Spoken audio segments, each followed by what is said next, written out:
এখন আমেরিকা হাত কামড়াচ্ছে, অন্যদিকে ভারতও চিন্তা শুরু হয়েছে।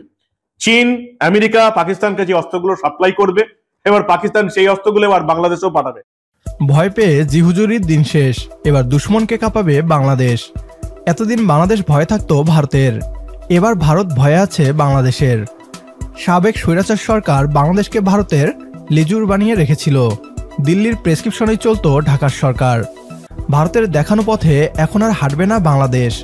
গোলামির হাতকড়া ভেঙে ছাত্র জনতা নতুন বাংলাদেশ গড়ার পথে। সামরিকভাবে দুর্বল করে রাখা বাংলাদেশ এবার ঘুরে দাঁড়াতে শুরু করেছে। বাংলাদেশের হাতিয়ার কেনা দেখে এবার ঘুম হারাম পশ্চিমবাংলার মিডিয়ার। তাদের দাবি পাকিস্তান থেকে হাতিয়ার আমদানি করা তো ছিল নতুন বাংলাদেশের ছোট্ট একটা ট্রেইলার, আসল পিকচার তো এখনও বাকি আছে। এবার বাংলাদেশে ঢুকবে আমেরিকার হাতিয়ার। নতুন বাংলাদেশের শক্তিশালী সামরিক বাহিনীর হাতে আসছে মার্কিন হাতিয়ার। ভয়ে কাঁপছে ভারতীয়রা। কেন ছাত্র জনতার নতুন বাংলাদেশকে নিয়ে আতঙ্কে রয়েছে পশ্চিমবাংলার মিডিয়া? বিস্তারিত থাকছে আজকের এই ভিডিওতে। প্রকৃত স্বৈরাচার শেখ হাসিনাকেও আমরা ভারতের কাছ থেকে ফেরত চাইব।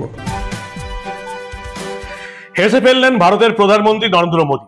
হেসে ফেলার মতোই তো কথা। এমন কথাই শুনেছেন বাংলাদেশের অন্তর্বর্তীকালীন সরকারের প্রধানমন্ত্রী, যদিও পদটা হচ্ছে বিশেষ উপদেষ্টা মোহাম্মদ ইউনূস। কি বলেছেন তিনি জাতির উদ্দেশ্যে ঘোষণা করেছেন, প্রাক্তন প্রধানমন্ত্রী সব চক্রান্তের অপরাধী শেখ হাসিনাকে ভারত থেকে দেশে ফিরিয়ে এনে তার বিচার করা হবে। অন্যদিকে আবার আমেরিকা আবার হাত কামড়াচ্ছে যে শেখ হাসিনা সরকারকে সরিয়ে এই কাদের বসালাম আমরা। এখন আমেরিকা হাত কামড়াচ্ছে, অন্যদিকে ভারতও চিন্তা শুরু হয়েছে। কারণ বাংলাদেশ আবার পূর্ব পাকিস্তান হয়ে গেছে। পাকিস্তানের সঙ্গে হাত মিলিয়েছে, নতুন করে বাণিজ্য শুরু করেছে, এবং সেই বাণিজ্যটা এমন দিকে যাচ্ছে যে এই দেশটার সহযোগিতায় খুব অচিরেই অস্ত্র এবং মাদক সাপ্লাই হবে, যেটা কখনোই শেখ হাসিনার আমলে হয়নি। চীন, আমেরিকা পাকিস্তানকে যে অস্ত্রগুলো সাপ্লাই করবে, এবার পাকিস্তান সেই অস্ত্রগুলো এবার বাংলাদেশেও পাঠাবে। কারণ একটা জম্মু কাশ্মীর সীমান্তে অশান্তি সৃষ্টি করে পাকিস্তানের চলছে না, পারছে না। ফলে এবার যদি এই যে বাংলাদেশ পুরো সীমান্ত লাগোয়া, আপনারা জানেন ভারতবর্ষের একটা বড় অংশ শুধু বাংলাদেশ সীমান্ত লাগোয়া, 7 সিস্টার আছে এর মধ্যে।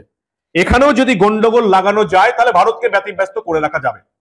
পাকিস্তানের যুবক সমাজের মতো বাংলাদেশের যুবক সমাজকেও যদি ভারতের বিরুদ্ধে খেপিয়ে তোলা যায় তাহলে পাকিস্তানের এজেন্ডা সম্ভব হবে।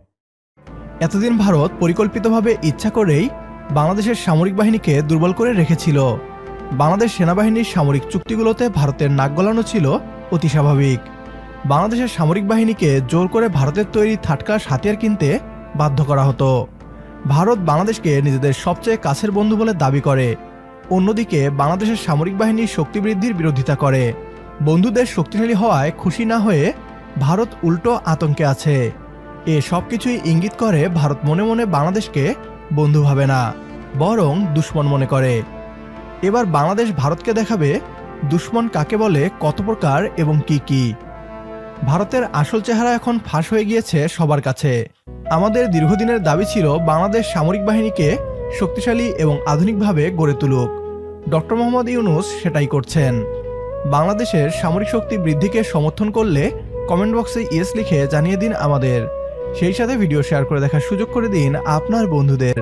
পরবর্তী ভিডিও দেখার আমন্ত্রণ জানিয়ে বিদায় নিচ্ছি আজ। আল্লাহ হাফেজ।